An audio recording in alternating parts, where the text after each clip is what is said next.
Good day, everyone. This is John Gressett from COPA University Online. Welcome back. We're glad to see so many people have joined us today.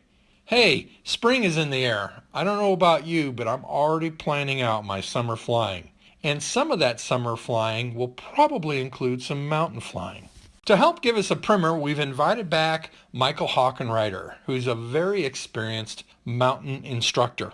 Michael has put together a very comprehensive presentation for us, so comprehensive that as we were doing the timing, we found that it was too much for just 1 hour. So today we're going to be giving you the first part 1. But fear not, part 2 will be coming soon, hopefully in May. We have a lot to cover, so let's get right to it. As usual, we'll be recording this session. Please do keep your video off and your cell phone on mute. We do want to encourage you to ask questions. In fact, we have 2 dedicated people to answer your questions today. If you've never used Zoom, asking a question via the built-in chat feature within Zoom is easy. Just click on chat, look for the question taker that you're assigned to, and type your question in. Now, if your birthday falls between January and June, please send your questions to Jan-June questions. If, alternatively, your birthday falls between July and December, then send your questions, of course, to July-December questions. Please do ask your questions early. All too often, people wait until the end when we don't have any more time to answer any questions. So when a question comes to you, please ask it when it comes to you. Now, if you do have something else that you wanted to ask relative to how to use Zoom or help with just about anything else, please send those questions to a third person who is named Zoom Help and anything else. Lastly, we've been waiting for about 11 months to say this, but it really looks like we're going to be able to restart our in-person CPPP weekend sessions in June. The international classes will be beginning in July. So please, we hope to be welcoming you back and seeing you soon in our next weekend session. So without further ado, allow me to introduce Ed Waters, the president of COPA University, who will introduce our guest speaker today. Over to you, Ed. Good afternoon, everybody. Welcome to our 9th online class for COPA University. Today in Augusta, Georgia, it's Masters Sunday, but at COPA University, we have one of our masters today presenting. Michael Hockenreiter from Salzburg, Austria, is going to be presenting on a subject he has mastered, which is mountain flying. Michael's an important part of our CPPP instructor team. He's a Platinum CSIP, and he's also a CEO of a cybersecurity company in Salzburg. Michael, thank you for taking the time this evening, and we look forward to your presentation. Good morning, good afternoon, good evening, everybody all over the world. Thanks, Ed, for this nice welcome and introduction. My name is Michael. I'm a CSIP in Salzburg, Austria, home of Red Bull. And the next, let's say, 55 minutes, I would like to introduce you to the beauty and the risks of mountain flying. My home base is located right in the mountains, in the beautiful Austrian mountains, but I've got experience also flying all over the world, especially in the United States, even mapping Alaska and South Africa, Namibia, and also in the Australian mountains.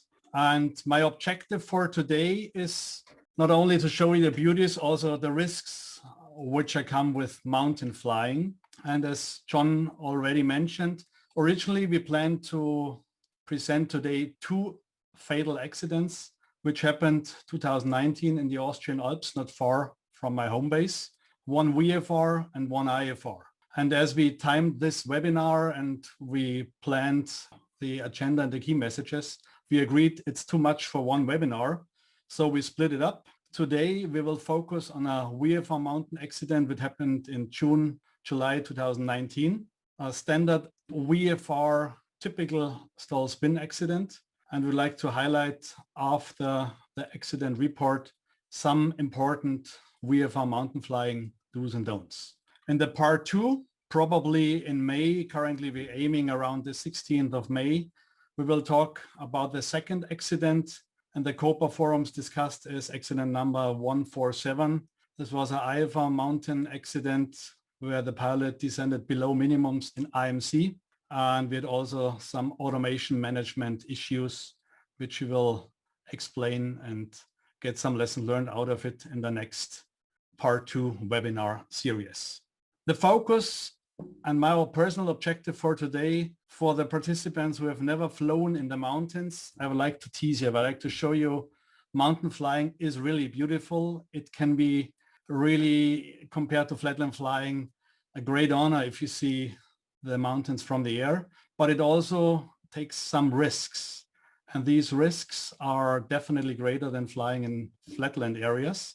And as a quick disclaimer at the beginning, this 1-hour webinar, even with part 2 in May, is definitely not a mountain flying ground course. So we just touch some of the important techniques and procedures, but for example, we will not cover the weather part at all.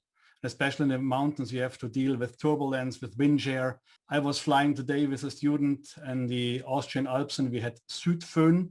Föhn is a pretty strong wind from the south coming up with a lot of turbulence. And these are special weather phenomena where you need some background knowledge before you fly in the mountains. And again, in these 2 webinars, we only like to highlight some of the most important points from our view. Before we start with the accident report, I'd like to introduce different types of mountain pilots. Within KOPA and the Cirrus instructor group, we define 3 kinds of mountain pilots. We have the, let's call it soft mountain pilot.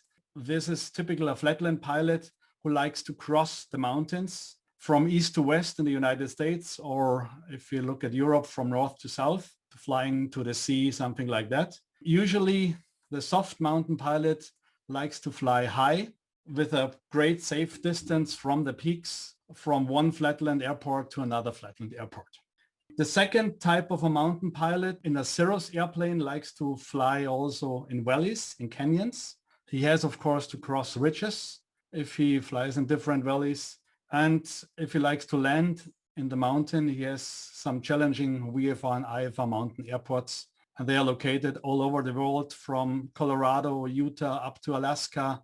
And Europe, we have Italy, we have France, we have Switzerland, we have, of course, Austria. And even in South Africa, for example, in Namibia, there are also pretty high mountains. They have mountains airports there.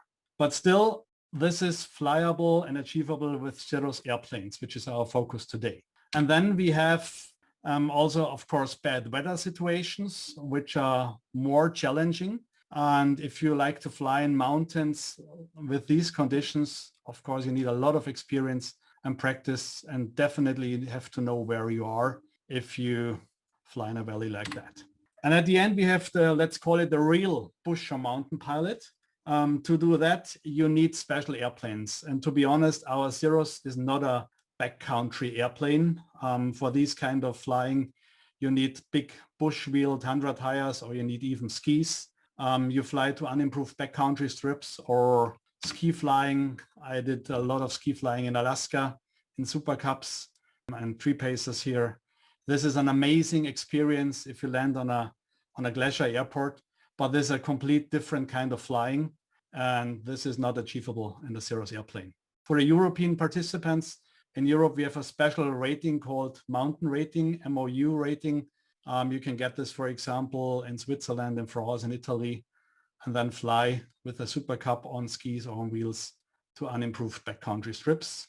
In the United States, it's easier. There are a lot of groups and communities where you can practice this kind of mountain flying.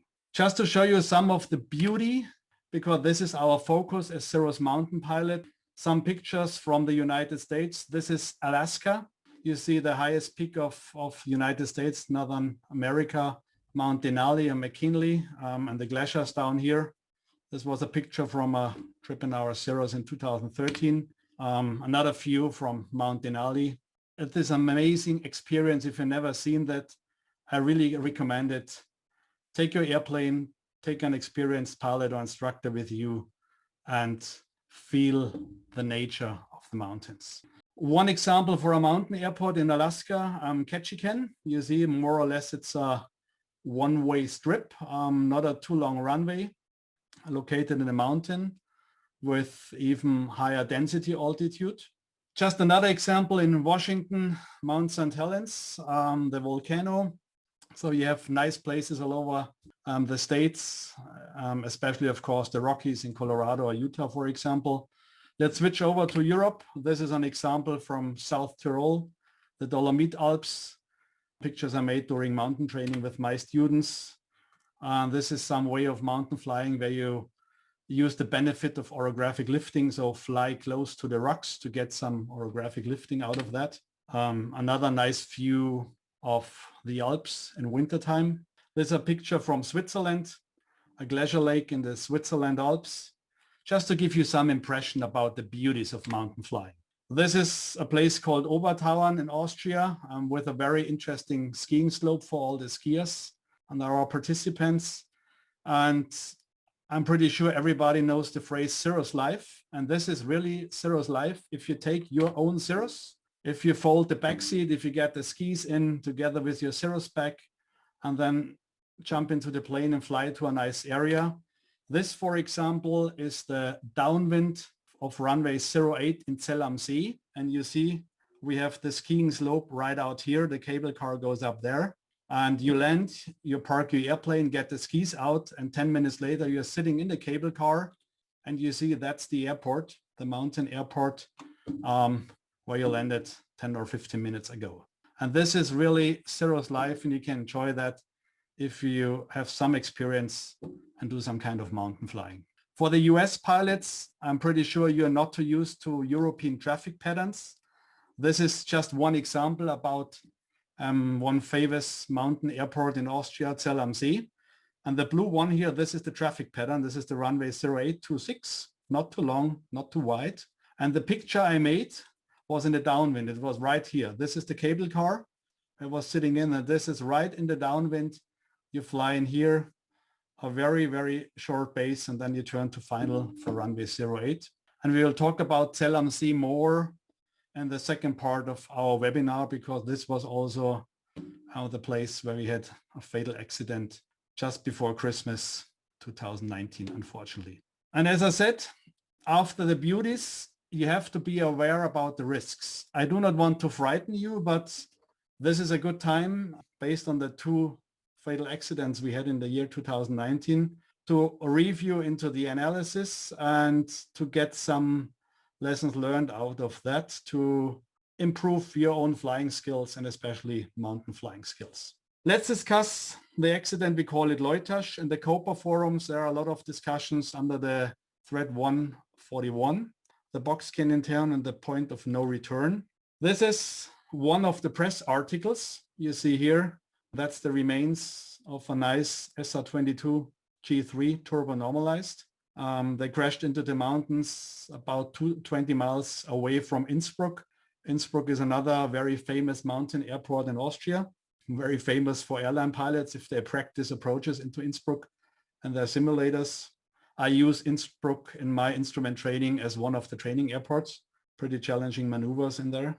And if you look at the wreckage, still burning fuel here, it looks pretty bad.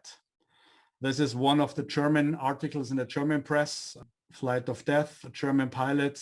He was on a safe route and he changed his route and he crashed into the mountain. You see here, this is one of the classical mountain huts, and here is the crash site up there. And this is another view. All these pictures are from the Austrian NTSB. It's called SUB, Sicherheitsuntersuchungsstelle des Bundes. It's similar to the NTSB in the United States.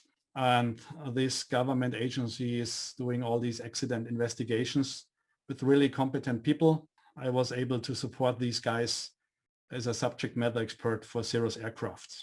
Let's look at the facts of this fatal accident we see here. The report, the final version of the report, is not published yet. It's just a draft, but the draft is already available on the website of SUB. I will post a link later on, especially for the German-speaking participants. Unfortunately, these reports will not be translated to English, but if you're interested, I will give you a link and an example later on where you can get some more details. What happened? It was 18th of July 2019. It was a VFA flight from Italy, a nice airport called Montichiari, to an airport in Germany, Schwäbisch Hall. And to do this flight, you have to cross the mountains, the Alps, from south to north. It was a SR-22 turbo normalized G3. We had 3 people on board. the pilot in command and the pilot flying, was a commercial pilot, and he had about 8,600 hours. So a real experienced guy. He was commercial pilot, had an ATPL theory credit. This is specific in Europe. And he was also holder of a European aerobatic rating.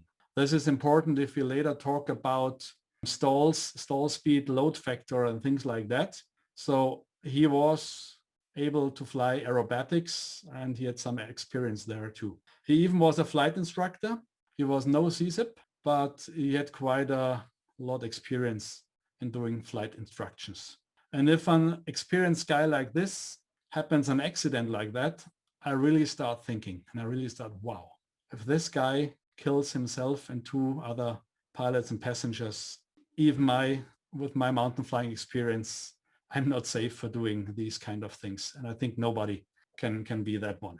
If you look at the pictures of the accident site, again, it's really looking terrible. And it's, for me, amazing what you can get out of this wreckage.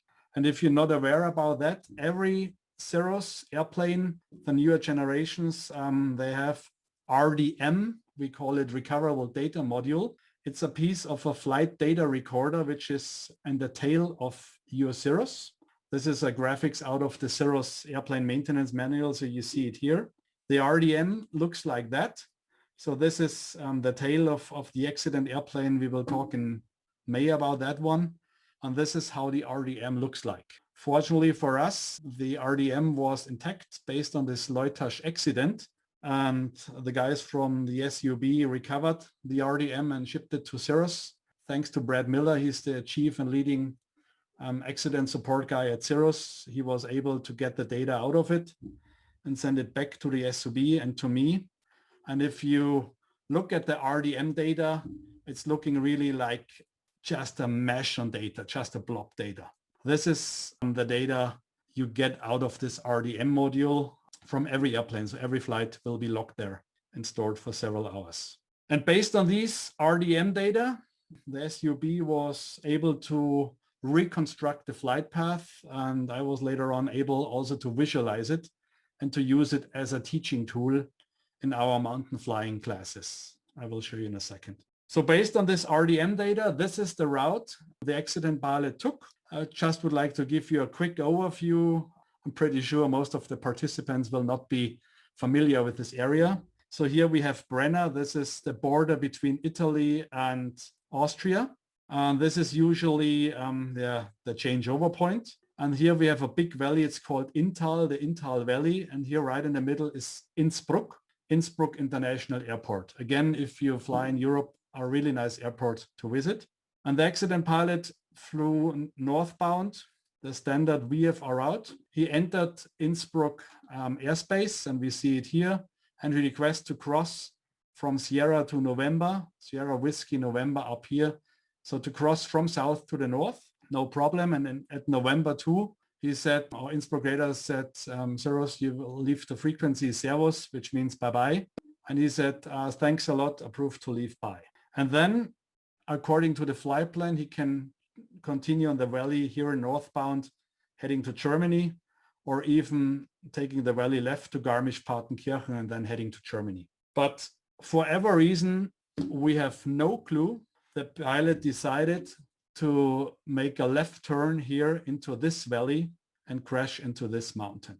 I do not want to speculate and have no clue why they decided to do it for sightseeing or any other reason. It doesn't matter. This was the fatal decision they made. If you look at the facts of the accident, because I think we will never get a real answer out of that, the weather was typical for a summer situation like that in July in the Alps. So in the afternoon, like also in the Rockies, we have convective situation. We have isolated thunderstorms, which you see here. This is Zell am See. And if we go down here to Innsbruck, which is around in this area, thunderstorm activity slowly weakening. So the typical afternoon thunderstorms, but isolated. If you look at the weather data from Innsbruck at the accident time, the last 2 meters are the important one. So you see we have winds with 9 and 7 knots, variable between 0 and 120 degrees. We have a good visibility few clouds at 7,000 feet and also few cumulonimbus thunderstorm clouds, but really only a few, and then scattered at 14,000 feet. So a typical weather situation you see in the summertime in the Austrian Alps. And based on the RDM data, again, we were able to recover the last few miles to the crash site. And this is one picture where you see here, this is the safe valley. So he came here from Italy, from Innsbruck, and the way down here, this would be the safe valley if he flies northbound. And the pilot decided to do a shortcut and do a left turn here into this valley. I would not call it valley, I would call it box canyon, because that's what it is at this altitude. To give you another view out of that, this is the view from the top. So you see we have a mountain rim here, we have another mountain rim here, and these are the last few miles. So you see the pilot flew here. What you can see on this track here, he flew more or less in the middle of this box canyon. We will talk in a second about the right flying techniques on that one, which would be more at the rim side here to have enough space to turn around. But in this case, we see he flew more or less in the middle. And then at this point, I'm pretty sure he recognized he will not make it because the ridges are higher than his climbing performance. And he tried to do a turnaround, to do a U-turn or box canyon turn. And this is the typical scenario what we see in the US, in Europe, and all other parts of the world. We have the first indication of the stall warning here, and he continued to turn and he crashed at this point. Let's do a quick Zoom poll. Just a quick question to everybody. Please answer in your Cirrus and do not dig up the POH or the IFOM. What is the stalling speed in your Cirrus at a 60-degree bank with 0 flaps? And let's assume you fly at maximum takeoff mass. Give me some votes, please. The majority voted for 99 knots. It was 140 knots. We had some participants who voted for 106, the other one for 83, and the other one for 73. Let's look at the right answer. So if you dig into the POH for a standard SR22 G3, we see the stall speed with maximum takeoff weight with a bank angle of 0 degrees and flaps up is around 73 knots indicated airspeed. If you roll into a 60-degree bank, we have about a flap speed of 99. And 99 was also the answer for the majority of all participants. So good job to everybody who voted 99.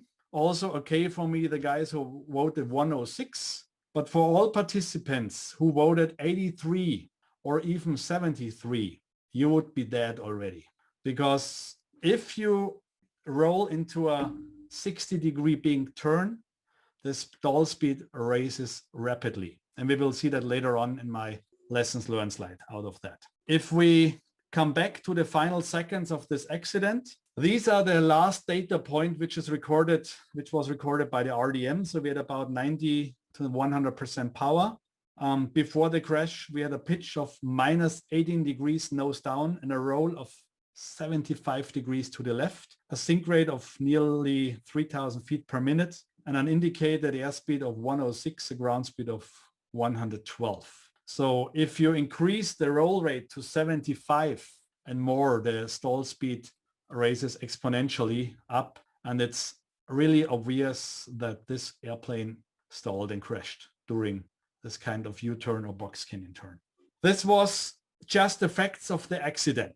Before we dig into lessons learned, the do's and don'ts, and some general rules for VFR mountain flying, I'm ready to answer a few generic questions. John, are there any questions? I hadn't any time to review the chat feature right now. Yes, there really has been just a few questions. And I think one of the questions, sort of a general question for you, Michael. Typically, when you get mountain training or try to achieve your MON rating there, even in Europe, is this like a couple hours thing? This a couple days thing? Is this a couple months thing? How long is it the training normally take? So if we do mountain training in Europe, it's usually 2 to 3 days, depending on the weather.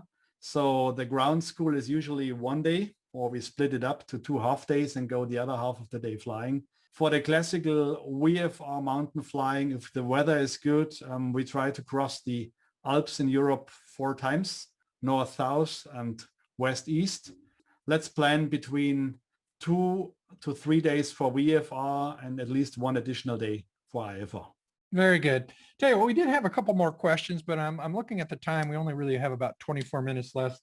So I'm going to defer this next question to our next question time. Why don't you just keep going? Okay, thank you, John. So let's dig into some important mountain flying do's and don'ts. So we will quickly cover crossing ridges, flying in valleys or canyons, we call it contour flying, and an outlook of this canyon turn. And very important for me, again, I said it at the beginning, this is not a comprehensive mountain flying course.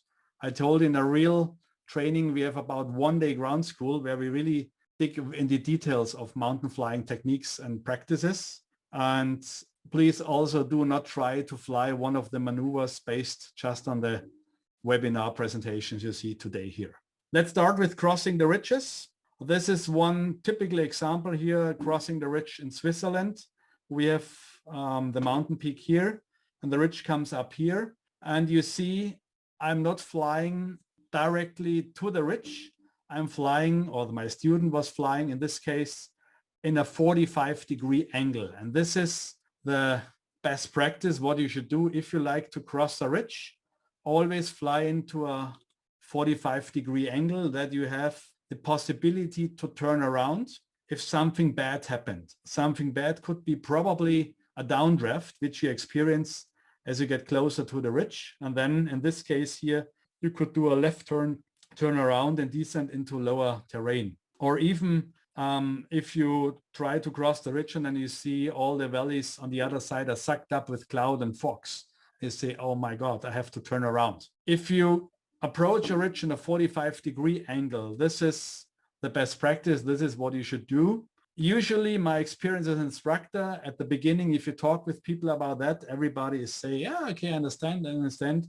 But if you put them into the aircraft, and if you fly in bumpy conditions, people try to forget these things.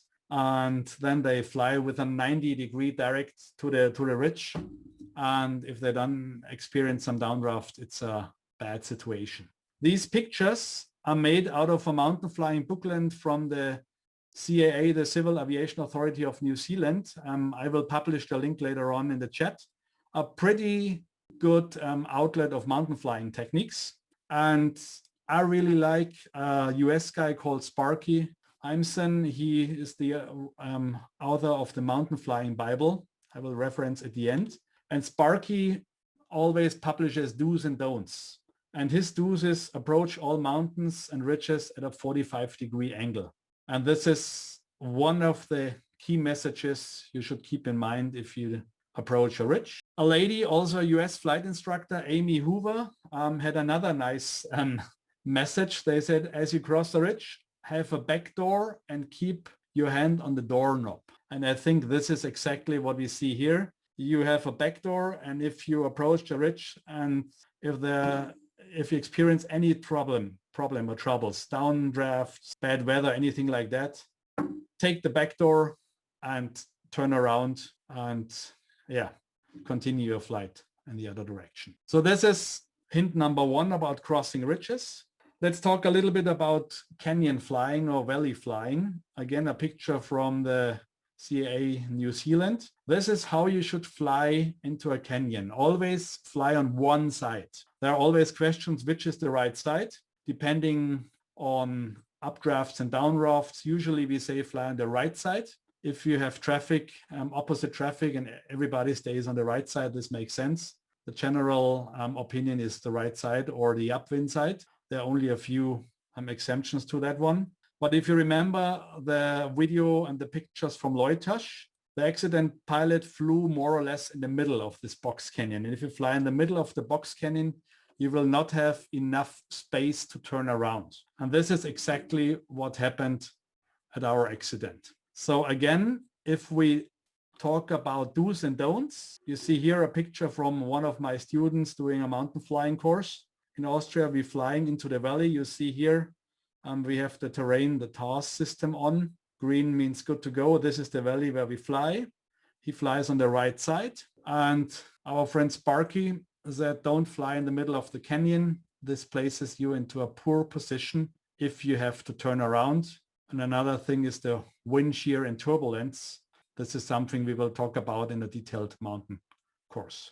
And from Amy Hoover, another wise message: if rocks and trees are your enemies, and in mountain flying they are your enemies, keep them close. So stay as close as practicable. And there's always the question, what is close? If it's a sunny day and you would like to get the benefit of updraft or a graphic lifting, it's recommendable that you stay pretty close on these mountains. This is a video I made today with one of my students. So we flew today. You see it's pretty close. Best practice usually is about 100 to 300 yards. Or in Europe, we talk about 100 up to 250 meters away from the canyon wall. And this video I made today, you see it's a little bit bumpy because we had this special weather and wind phenomena called föhn here in the Alps. But we are pretty close to the rocks here, and that we have enough space if we have to turn around, if we experience a downdraft or we decide we can't cross the ridge on a safe altitude. And a nice weather like today, it's easy. It's really more challenging if the weather is bad. And this is one example from mountain training in bad weather. You see we have low clouds. The valley continues here and we have to do a U-turn and turn around. We also see on our perspective system, red is dead and pull up. But of course, we will not make it. We can't climb over this top of the mountain. We do not have enough climb power out of that. This was a flight here in Locarno, Switzerland. And the key message from Sparky: never enter a canyon when there's not enough room to turn around, and never fly beyond the point of no return. And this is exactly the message which you should memorize. And if you think about the Leutasch accident, as soon as the accident pilot turned left into this box canyon, he passed his point of no return. And even if he would fly very close to the rocks, if you calculate it with the climb performance in his airplane, I think he would not have managed it. So point of no return is something written on the slide here. How do I discover and how do I know where is my point of no return? We will teach this in our mountain flying courses and classes. Just an example here from another Austrian mountain valley in the wintertime. If you have to do this kind of canyon turn, start on the right side. And there's a specific maneuvers we Cirrus instructors have defined to fly this kind of canyon turn. Key point here is to unload the wing to reduce the load factor and of course reduce the stall speed and turn around here. My message for you, even if we practice these kind of canyon turns during our mountain flying courses, this is an emergency procedure. This is an emergency maneuver. And if you like to do mountain flying just for fun or for sightseeing, you should never be in the situation where you really have to execute this canyon turn. Even if it's taught in the mountain flying classes all over the world, keep it as a safety procedure, but you should always plan your flight if you fly down in valleys to be able or not to, that you not have the necessity to execute this box canyon turn like the guy we've seen in the Leutasch accident. If we quickly dig into aerodynamics, what is important if you have a situation like that, the key point is the speed and the turning radius. As faster you are flying, the larger is the turn radius. And we see it here. This is not a Cirrus, but this is one example out of the mountain flying handbooks. If you fly with 120 knots, we need about 4,400 feet to turn around in this canyon. If we slow down only to if we accelerate to 140 knots, not slowing down, if we accelerate and if you fly faster, a typical speed of a Cirrus, there's some cruise flying, then we even have 6,000 feet. So if you see that, we have about 1,500 feet more space required to turn around with the same bank angle. In this case, it's 30-degree bank. And the key message out of this, if you fly into a narrow valley and if you think about probably there's a need to turn around, slow down. Definitely slow down. We talked about the stall speeds already. Just to make it in a graphical view, this is an iPad app called Geronimo. One example for the SR22 Turbo. The stall speed in level flight without flaps, we see it up here, is 74 knots indicated with a load factor of 1G. If we now start our turn between 50 and 60 degrees, which is usually the bank angle we recommend for Kenyan turns. Here for 55 degrees, we have a load factor already of 1.7 G and the stall speed is 96. And the POH for 60 degrees bank, we have then the 99 indicated. So you really see the stall speed rises exponentially. And if you remember, the accident pilot in Leutasch had at the end 7-degree roll rate. So the stall speed is even higher, excessive higher. Let's go back to our friend Sparky. He has one good recommendation. Remember aerodynamics. You can't beat the law of aerodynamics, and you can stall an airplane at any airspeed and any altitude and attitude. And I reviewed a lot of accident reports and last 3 years in preparation of these mountain flying trainings. And the Canadian TSB, Transport Safety Board, they published a pretty interesting report about a Cessna 150. They get in a stall spin accident during executing a Kenyan turn. And they made this graphic. Again, it's a Cessna, not a Cirrus, but I think it explains pretty good the relationship between the turn and risk factors, or turn radius and the risk of stalling. If you fly fast, or if you execute only a 30-degree bank turn here, then you are pretty safe regarding stalling. So the risk of stalling is pretty low. But if you think about that would be your Kenyan wall here, then you already collide with the Kenyan walls. So you're dead either. If you say, hey, I reduce my speed down to 80 knots, not 100, I reduce it down to 80 knots, and I keep 30-degree bank angle, you see with 80 knots, 30-degree bank, the risk of stalling is still low, but the risk of a collision with terrain is pretty, very, very dangerous here. If you keep the speed of 100 knots and get into a 45-degree bank angle, you have a much smaller turn radius than with a 30-degree bank. The risk of stalling is even low, but the risk of a collision is still high. And if you look at the sweet spot in a 150, it's about a 45-degree bank with about 80 knots. So the risk of a collision with terrain is around medium, and even the risk of spalling is medium. If you fly slower and a 45-degree bank angle roll rate, then the risk of stalling, of course, is definitely higher. What I would like to emphasize, this Kenyan turn procedure definitely has to practice with an experienced mountain flying instructor. The key here is the technique we use also in upset recovery training. You have to unload the wing. So while executing the turn, always unload, reduce the angle of attack, get your nose down even below the horizon. If you turn with 60 degrees and pull, that's really bad. So unloading the wing, reducing the load factor, that's the key point. But again, you have to discuss this in detail with an experienced ground instructor and then practice it later on in the airplane and a training like that one. So far, our do's and don'ts. How about questions, John? I think well, you have a lot of them, Michael. Fear not, you have some questions. You might have to go light round speed here. Okay.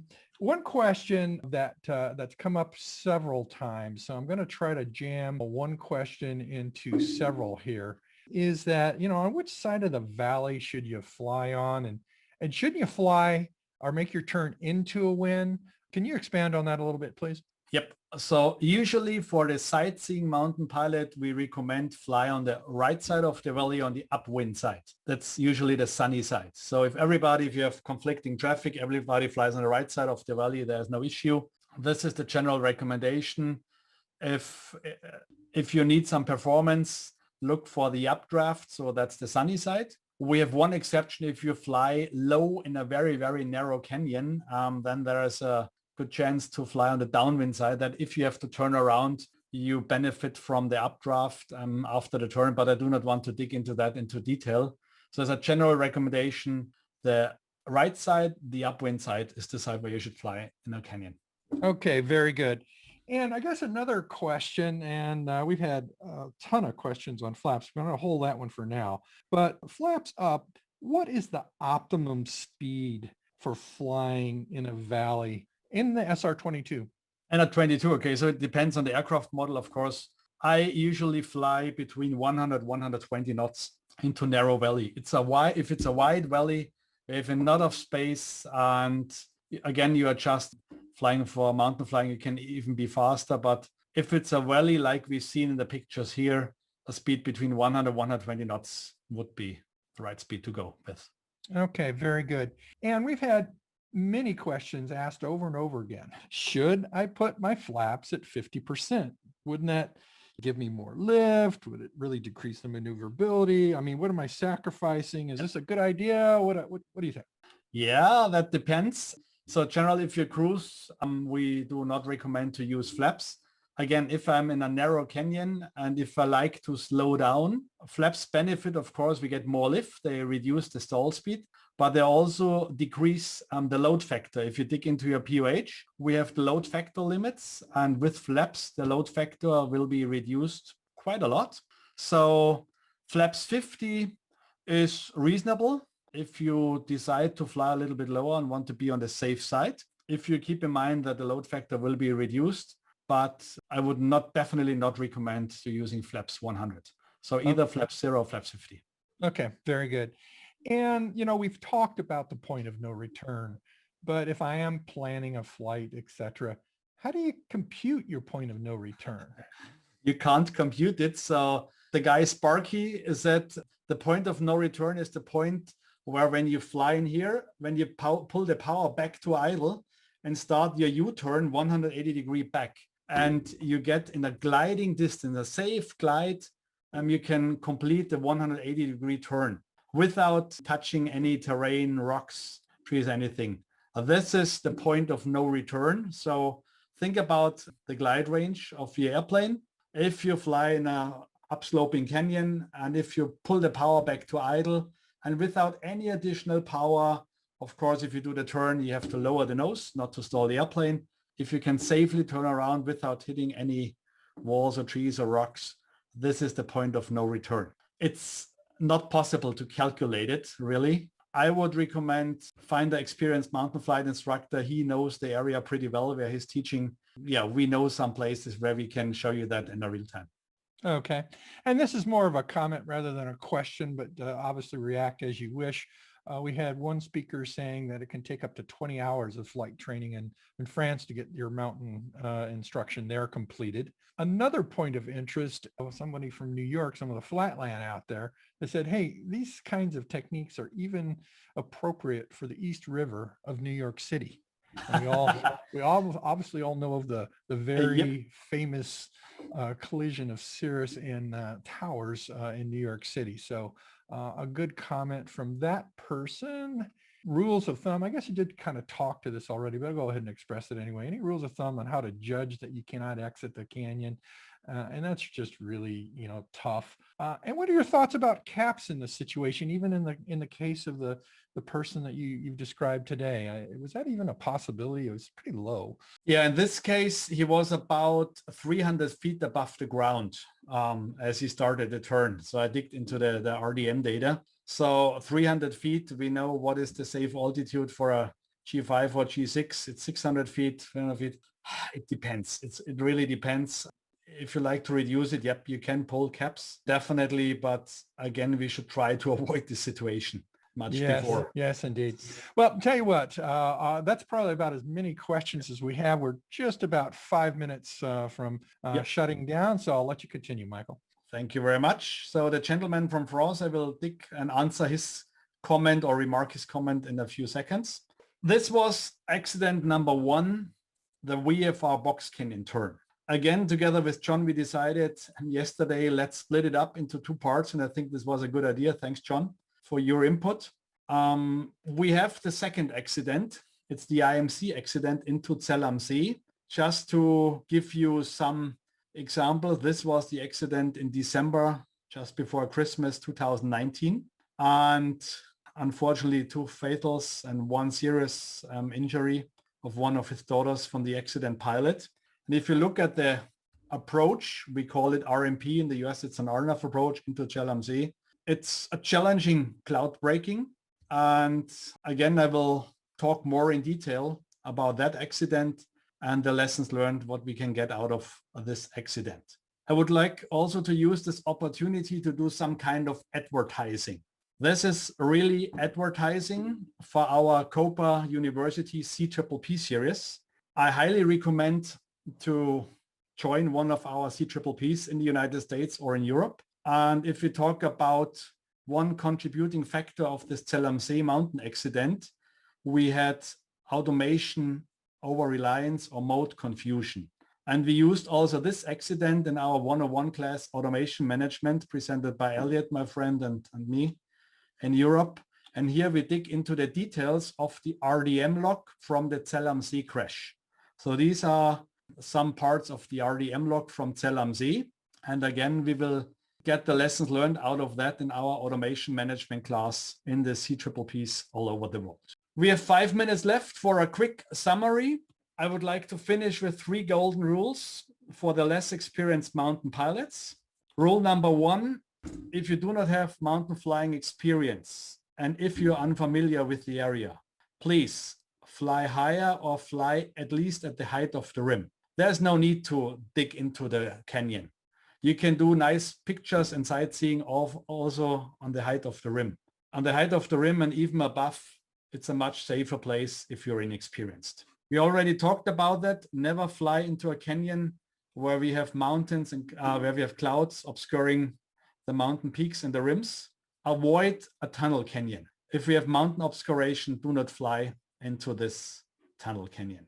And the rule number 3, and we do not talk about any weather, wind or any other parts here.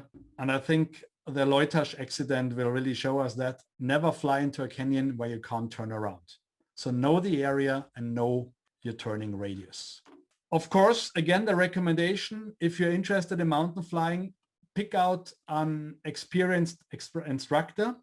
If you like to do that in a Cirrus, there are several experienced instructors all over the world. There are also Cirrus training centers in Colorado, in Utah, and we have a bunch of good CSIPs, all of them providing very competent mountain flying instruction in your own Cirrus. To get a remark on the comment of the French pilot, again, in Europe, we have a special mountain rating. And to get this mountain rating, 20 hours are definitely reasonable, but you will not get the mountain rating in a Cirrus airplane. So you have to do it on a Piper Super Cup or on a Husky, for example. This is the ground syllabus for the mountain rating on wheels. This is the ground syllabus for the mountain rating on skis. And here we have things like surface classification, overflight rules. And then we have the practical flight instruction with U-turns, with ridge crossing, and so on, with wheels and skis. And for these kind of ratings, you definitely need this 20 hours.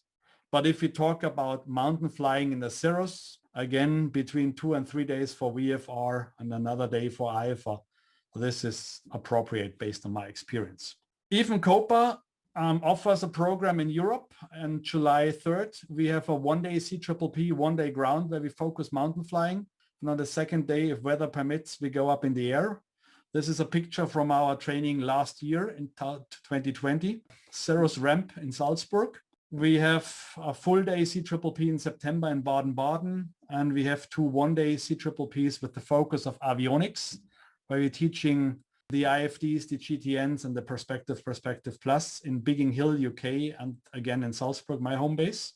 We have CPPPs in the United States, in Melbourne, Florida, in Burlington, Vermont, in Denver, Colorado, and Fort Worth in Texas, starting in June up to October 2020. So I definitely recommend joining one of these CPPPs. If you like to read more about these accidents, I wrote a short article in the COPA safety issue October 2020. So as a COPA member, if you have not received the magazine, you can download it from the COPA webpage. And here I explain also some parts of these accidents we explained today. So far, so good. As a last point, I would like to share some of the links. So I will publish for everybody here links which are come up now in the chat. As books, I can recommend again the Bible from Sparky Imson, the Mountain Flying Bible, or the book from Amy. Here you get some interesting links. Also, for example, the Mountain Flying booklet from New Zealand. If you like to dig into the draft report of Leutasch or even the final report from Zell am See, you find the links into the chat. It's right on 11 o'clock European time, so 1 hour to midnight. And I think it's afternoon in the United States and morning in Australia. I really like to thank you for your participation. Especially like to thank my instructor friends, Bill Frank, Tim Preuss, Drew Bowles from Salt Lake City, Ed and Thomas for answering questions for me, and the two chief investigators from the Austrian NTSB, SUB, Christoph and Peter. Thanks for your help. Thanks that we are allowed as COPA University to use this material in our trainings to enhance safety. All right, Michael, Danke, sir. I think that should do a wrap for us today. We appreciate everybody who's come today. Thank you. Michael, we're receiving lots of great feedback from your presentation today. Thank you once again. But you know, here at COPA University, we never rest on our laurels. So if you have any feedback for us, please send it to the email address that you see on this screen. Furthermore, we hope today's presentation inspires you to come to one of the CPPPs this year. Take a look at these dates and sign up soon. I'll be showing you a QR code later. This picture happens to be from Melbourne from last year, and if you look closely just to the right of the palm tree, that's my plane. So please, I'd like to see you again at Melbourne on June 4th. For our international series, the dates are still up in the air, but this is what's online right now. So please sign up for these classes so that we have a great CPPP season in Europe as well. Thank you all for attending today, and as indicated here, we'd sure appreciate a donation from you. All you need to do is point your smartphone camera at that QR code. A URL will pop up on your screen, touch on it, and making the donation is quick and easy. Lastly, we want to encourage you to come back to a weekend CPPP. Again, another QR code is made available here for you to point your camera at so you can get signed up. Fly safe, fly smart. Until next time, bye for now.